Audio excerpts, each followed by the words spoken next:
Many of us often feel like victims of our circumstances, and that our unhappiness and dissatisfaction with life is a foregone conclusion. What we don't realize is that if we actively reflected on these mental processes, this self-reflection would lead to a happier, more prosperous life. Self-reflection is the active endeavor of trying to understand our mental processes to gain better control over them. Processes such as the emotions, thoughts, and wishes that we experience daily. A good example of self-reflection is thinking about what makes us happy. As you'll recall, mental processes can change our brain structure, so positive self-reflection will result in positive structural changes in our brains.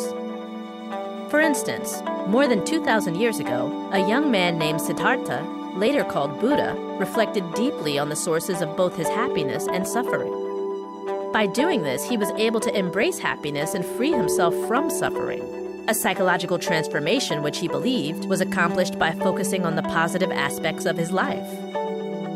Since the brain develops and adapts to whatever it focuses on, if we focus on the positive, we teach the brain to take in good experiences and incorporate them into our lives.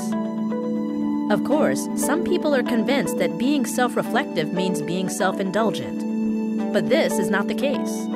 By actively reflecting on our lives, we enable ourselves to become better people, for both our own sakes and those of the people around us. If you pursue a path of self-improvement, you'll see wholesome changes to your personality and life, which will make you a more friendly and good-humored person.